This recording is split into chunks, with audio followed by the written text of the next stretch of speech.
তুমি দোতলা আর তিনতলা লেখে নিয়ে গেছো, আর আমার দিচ্ছি কি চারতলাটা। তো শুনো, একটা স্পষ্ট কথা বলে দিই আমি, আব্বার যে পেনশনের টাকাটা, পুরো টাকাটা আব্বা আপনি আমারে দিবেন, একটা টাকা ভাগ এদিক সেদিক কোথাও যাবে না। আর বাবা আপনি জানেন না, এই বাড়ি করার সময় আমার বাবা 10 লাখ টাকার রড সিমেন্ট দিয়েছে আমাদের দোকান থেকে, আর আপনি কি করলেন? বাবা, আমি চাই আপনি আর মা জীবিত অবস্থায় সব সমাধান করে যান, নয়তোবা সংসারের সুখ কি সেটা আমরা কখনোই খুঁজে পাবো না। ভাবি আপনি চুপ থাকেন, আপনার মুখে এইসব মানায় না। আপনি তো ভাইরে ফুসলে এই কাজটা করাইছেন, দুটো ফ্ল্যাট লেগে নিয়ে গেছেন, এখন আবার মিষ্টি মিষ্টি কথা বলেন। আব্বা আমার একটাই কথা, পেনশনের টাকা কোনো ভাগাভাগি হবে না, পুরো টাকা আমার হাতে আসবে।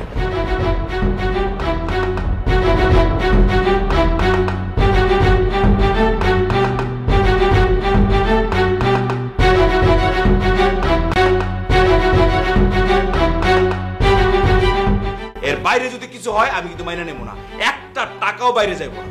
উল্টা পাল্টা যদি কিছু হয় না, আমি এই বাড়িতে কিন্তু একদম আগুন লাগাই দেবো। এই চলো চলো। বলি না বলে সবকিছু হয়ে গেছে একদম। যা যা যাবি তো। মায়ের রক্ত গরম থাকলে অনেক কথাই মুখ দিয়ে আসে, শ্বশুর বাড়ির গরমে কথা বলে আমার সাথে। আব্বা আম্মা, তোমরা দুজনই স্পষ্ট করে শুনে রাখো, পেনশনের টাকার ভাগ যদি আমি না পাই, তাহলে কিন্তু দেশে বৃদ্ধাশ্রমের অভাব নাই। তাই চলো।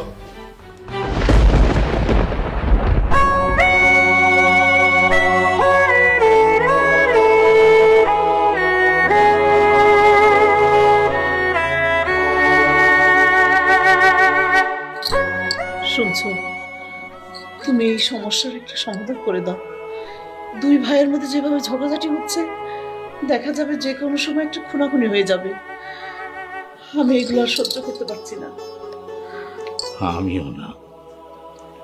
নূরজাহান সারা জীবন চাকরি করে বাড়ি ঘর সয় সম্পত্তি এগুলো কাদের জন্য করলাম?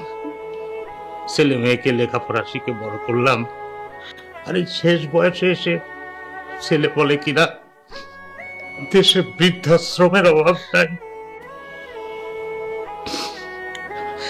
শোনো, আমিও সিদ্ধান্ত নিয়েছি, আমার মনে হয় পেনশনের টাকা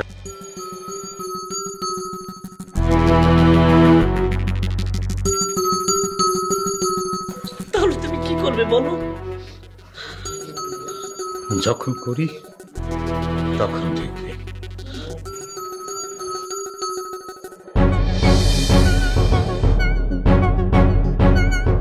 তোমার যেটা ভালো মনে হয় তুমি সেটাই করো।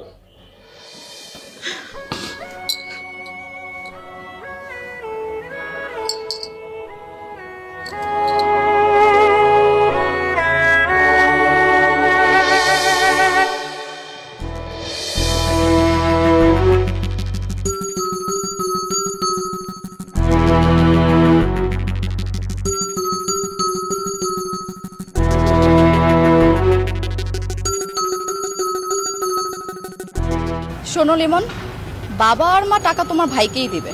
দিতে দাও না, আমি তো না করি না। বৃদ্ধাশ্রমের রুটি আর আলু ভাজি তাদের জন্য অপেক্ষা করতেছি। স্বপ্ন না, স্বপ্নই থেকে যাবে। দেখছো না ফ্ল্যাট দুটা কিভাবে লিখে নিছি, কেমনে টাকা নিতে হয় সেটা আমার বেশ ভালো করে জানা আছে। আমার নামও লিমন আকন্দ, আমি যেমন ভালো ঠিক তেমনি খারাপ। শোনো, আজকের পর থেকে তুমি ওর ফ্ল্যাটে যাবা না। আমি যাব। আর ওর বউর সাথে কোনো প্রকার কথা বলবো না। কি করতে হয়? আচ্ছা শোনো, আমি একটা প্ল্যান করেছি। তুমি আবার কি প্ল্যান করছো? শুনবে তো?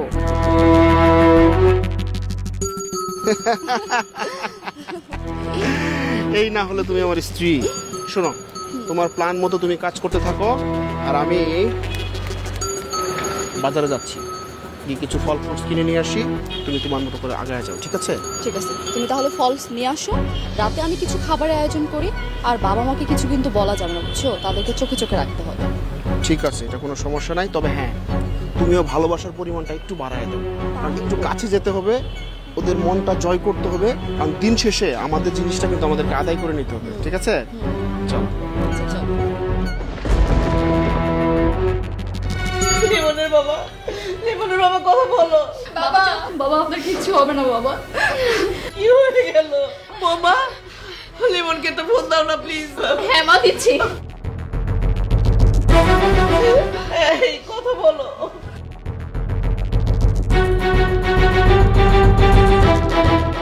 মা ভাইয়ের ফোন তো ঢুকছে না, সাইফকে একটা ফোন দেই। ওকে ফোন দাও।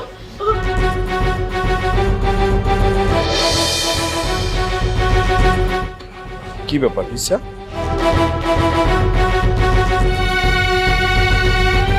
হ্যালো, সাইফ কই তুমি? আরে আমি তো বাসার নিচেই। কেন? আর বলো না, সর্বনাশ হয়ে গেছে। কে বা কারা যেন বাবাকে খুন করতে চাইছিল। হোয়াট? কি বলো তুমি? হ্যাঁ, খুন করতে পারে নাই, আল্লাহ আমাদের রক্ষা করছে। কিন্তু জানো বাবার পেনশনের সব টাকাগুলো নিয়ে গেছে চিন্তাকারীরা। তাড়াতাড়ি আসো বাসায়। আসতেছি।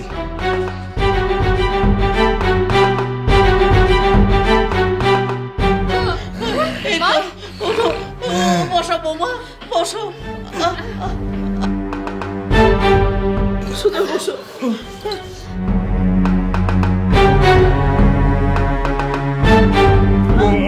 বাবা বাবা বলো বাবা। মুরগান, বলো আমার সর্বনাশ হয়ে গেছে। কি হয়েছিল? কারা যেন আমার ওই সারা জীবনের কষ্টের পেনশনের টাকাটা ছিনিয়ে নিয়ে গেছে। আল্লাহ, কি বলো? কারা নিয়েছো? তুমি কি চিনতে পেরেছো কাকে? সব মুখে মুখোশ করা ছিল, কাউরে চিনি নাই। আমি বাড়ির কাছে এসে পড়ছিলাম, মহল্লার মধ্যেই কারা যেন এসে আমার রিক্সা গিরা ধরে নিয়ে গেল। বাবা, বাবা, সাহিদ, বাবা, তোমার বৌমা ফোন দিয়ে বললো টাকা নাকি চিন্তায় হয়েছে তোমার কাছ থেকে। তোমার কোনো ক্ষতি হয় নাই তো? কাউকে চিনতে পারছো? না রে বাবা, আমার কিছু হয় নাই, কিন্তু আমি কাউকে চিনতে পারি নাই। মহল্লার কাছে বাড়ির কাছে এসে পড়ছি, আর রিক্সার সামনে 4-5 জন এসে মুখ বাঁধা আচ্ছা কুলুদাপের লোকের কথা আছে।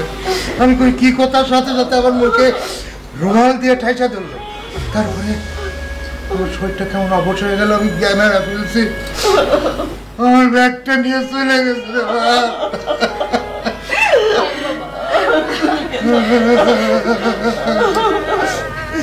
আমার সারা জীবনের অর্জন, সারা জীবনের কষ্টের টাকা। বাবা কান্না করবেন না।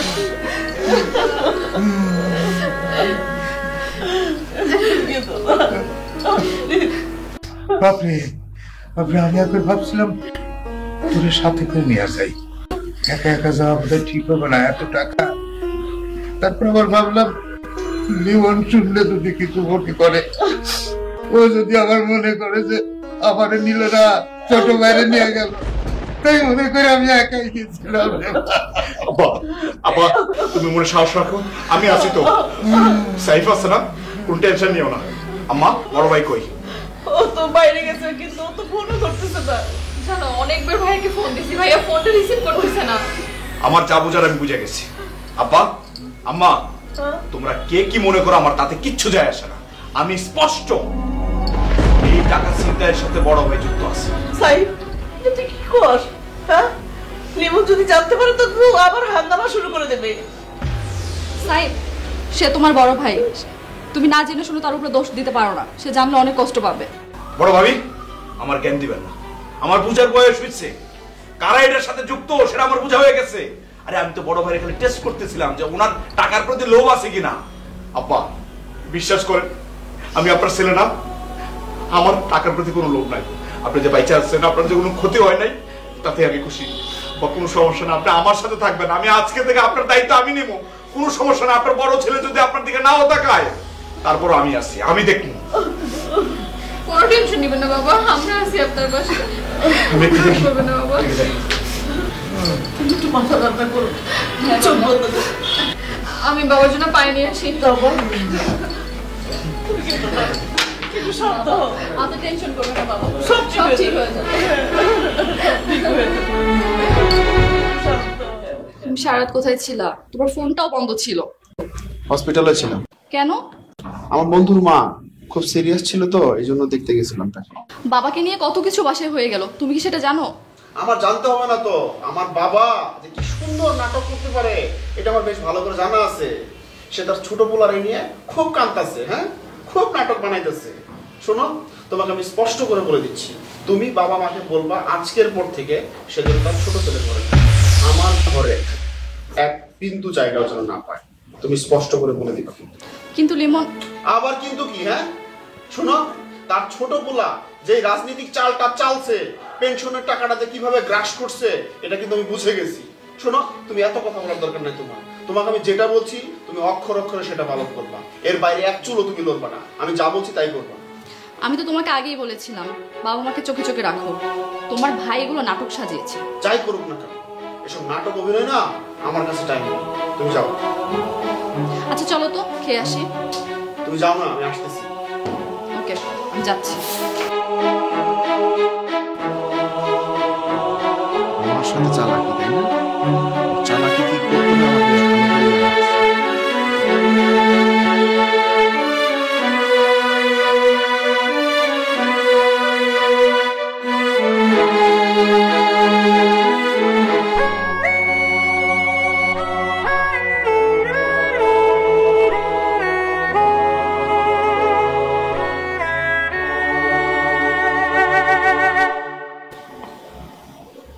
আব্বা,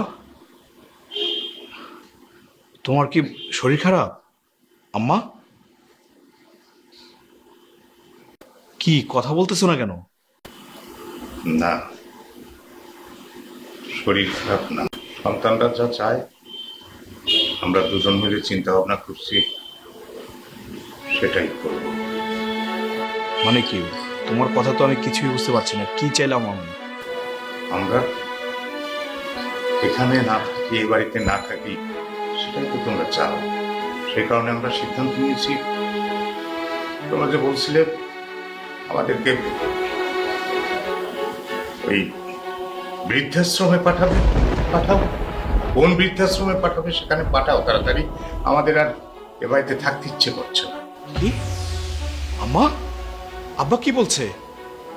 আচ্ছা, আমি কি কখনো বলছি যে তোমাদেরকে আমি বৃদ্ধাশ্রমে পাঠাই দিব? আমি তো কখনো বলিনি। ও, বুঝতে পারছি, এটা তোমার বড় ছেলের কাজ, তাই তো? সব সময় তো খালি বড় ছেলে করছো, সবসময় বড় ছেলের দিকেই তোমাদের টানটা ছিল। কত করে বললাম যে এত কিছু করার দরকার নেই, 2টা ফ্ল্যাট বড় ছেলের নামে লিখে দিছো। এখন বুঝো, বড় ছেলে তোমাদেরকে বৃদ্ধাশ্রমে পাঠাই দিচ্ছে। আমাদের এসবের দরকার নেই। আমাদের এক কাজ করো, তোমরা আমাদের যেখানে খুশি এখানে দিয়ে আসো। এটা নিয়ে কোনো সমস্যা নেই, আমরা কোনো ঝামেলা চাচ্ছি না। তোমার বাবারে আমায় যেখানে খুশি সেখানে রেখে আসো। মা, সেটা তো পরে হবে। আগে তোমার ছেলেকে আমি 2টা প্রশ্ন করব, আমি তারপর আসতেছি।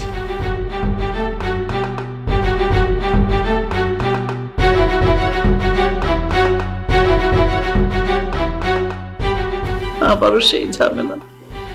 এই ঝামেলা কবে শেষ হবে কে জানে।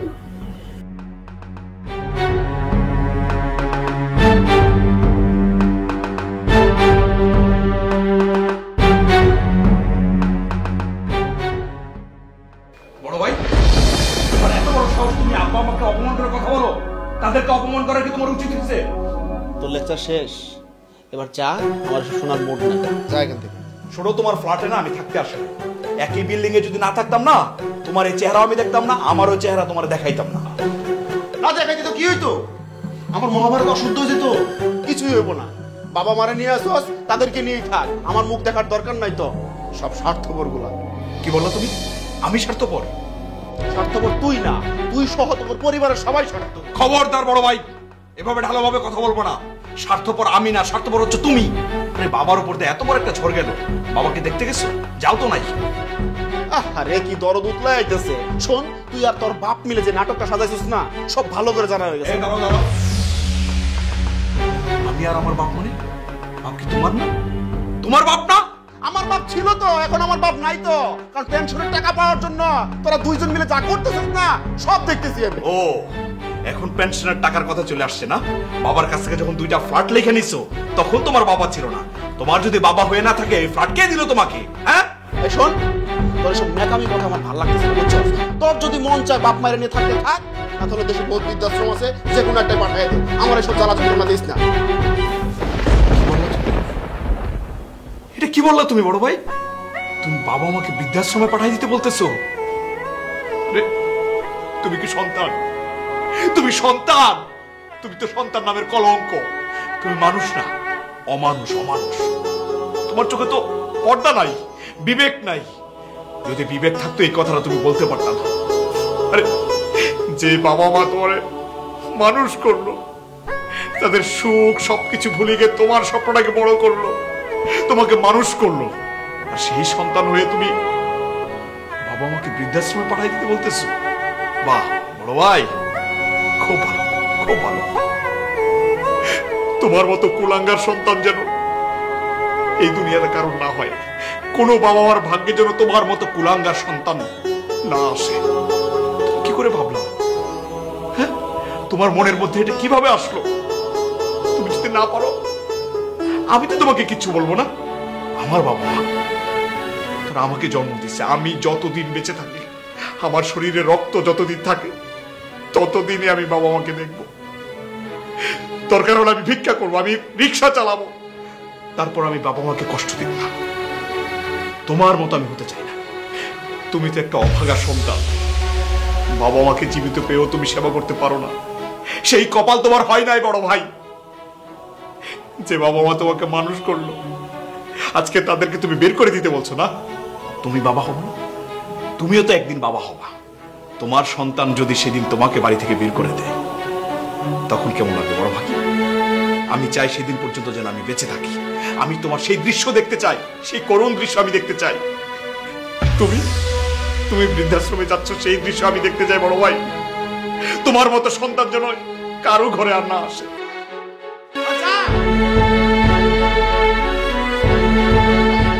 তুমি শুধু শুধু কেন মাথা গরম করছো বলো তো? মাথাটা ঠান্ডা করো।